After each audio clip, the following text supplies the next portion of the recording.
I'm Randy Wilburn, Director of Education at Zweig Group. Welcome to our online Z-Learning course, 15 Things You Can Do to Be a More Effective Project Manager.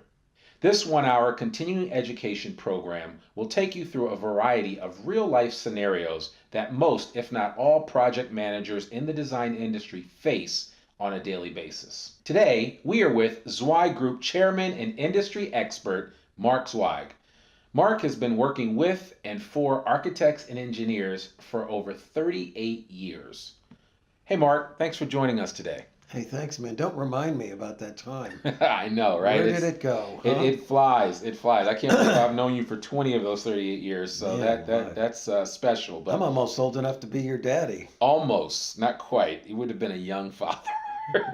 So anyway, well, let's. This is the first of what will be several online training programs that we're going to do here at Zweig Group, and I'm really excited to roll it out. And one of the things that we've learned by listening to our clients and listening to the general audience that we deal with on a regular basis here in the design industry is that there's such a need for project management. And so I wanted to take some time today for you to walk me through step by step some of the simple ways that a project manager can be more effective and do a great job, not only for their firm, but for their client. That's what it's all about. So, where would you like to start? Well, let's start at the top. One of Okay. the first things that you mentioned to me is the importance of managing a client's expectations. As a PM, what should we be doing here? It's so critical. I mean, client satisfaction is a direct result of how well the project manager either meets or hopefully exceeds the expectations of the client. Mhm. So, making sure the client has realistic expectations is so crucial. And it's not something that project managers are usually very good at. It's a daily occurrence when clients want to do something that they probably can't do, when they want to do something on a schedule that can't be met, or when they want to do something for a fee that can't be done for that price. And yet, too many times, our project managers just go along with it, knowing that they're not going to meet those expectations, hoping maybe that they can, but knowing that they probably aren't. And that's terrible. You know, um, you got to be honest with people. You need to figure out how to be tactfully diplomatic, but honest when someone says, we need this done. We have to have this done in 3 months, and it's going to take 6 months, and not necessarily due to factors within your control, like maybe getting it through the city's approval process. That there's no way you're going to be ready in 3 months. So, I think the only way you're going to be able to do this as a project manager is if you have confidence. You've got to have confidence in what you know and what the truth is, and being able to find another client if necessary, if that client doesn't want to hear the bad news that they need to hear. Yeah. So clearly, I mean, in this aspect of project management, you're never going to satisfy the needs of every client, which is also why you should determine early on in the process whether you're going to take someone on as a client to begin with. Yeah, you can't work for everybody. Some people are just unrealistic, Yeah. or they're not nice. I mean, there are other things that come into play. They don't treat you with respect or treat your people with respect. But aside from that, I just think having the particularly budget and schedule expectations that are not realistic Mhm. and not confronted right away on the very beginning of the project, perhaps even before it's you've made a proposal and gone under contract to do the job, is building realistic expectations, and that's what professionals do. Okay.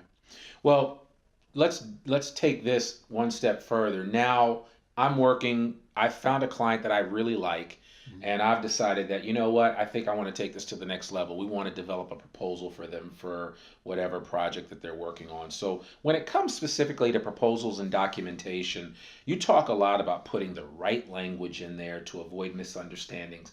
Can you elaborate and just kind of go a little deeper in that area just so that we have a clear understanding of what you mean? Well, I mean, you see a lot of design firms that sort of they try to put their best foot forward, And in the process, they name specific individuals who will be involved with the job, or they describe a QA QC process that's never going to be followed.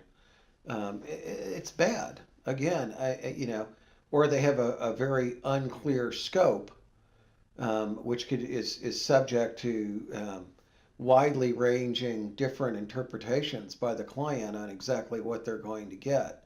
So all that's bad. I mean, obviously, it's in your best interest if you can write very clearly and succinctly.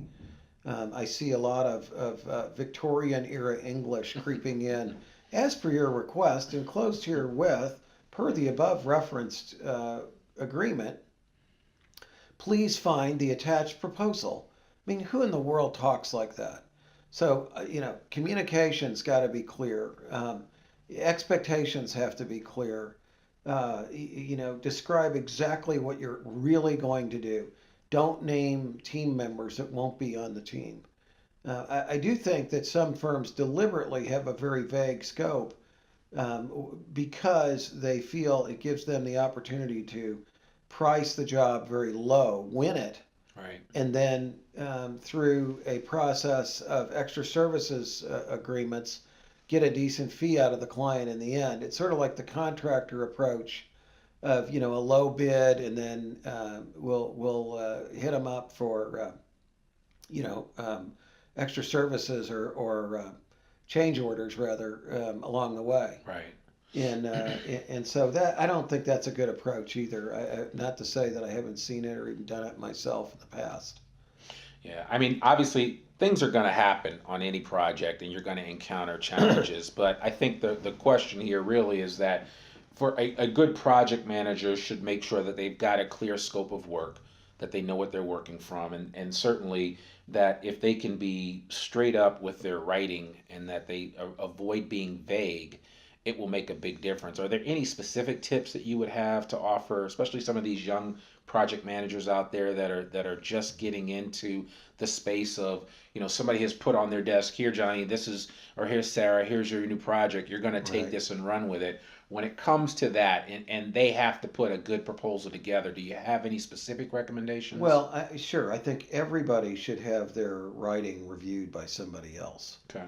Their writing and their fee, both. Yep. If the company's well managed, you're going to have contracting authority limits on what people can commit to without getting an officer of the corporation to sign off on it. So that's one issue is the fee itself. But the other issue is just having some other eyes look at what you write and because sometimes we write into stuff what's there. We see what we think. It's not necessarily there. We fill in the gaps Right. mentally. Right. And when you hand that off to somebody else, they're a lot more objective and they may spot some of the problems or oddities or unclear language Okay. that needs to be addressed.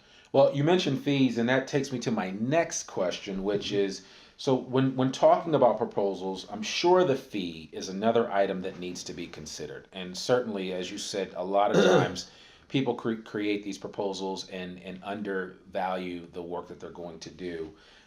It's not like you can go back mid-project and revise the fee, right? So I mean, what Well, do you you have can, to I do? guess, if they change the scope radically. Right. You can and probably should. But the problem with most companies in this business is they just follow the pack. Hmm. They do what they've always done. They provide the same scope they've always done, whether or not that's appropriate for what the client needs. They price things according to what's traditional, a percentage of construction or some other rule of thumb that's typically used in the business. And they may not be the right numbers for what needs to be done.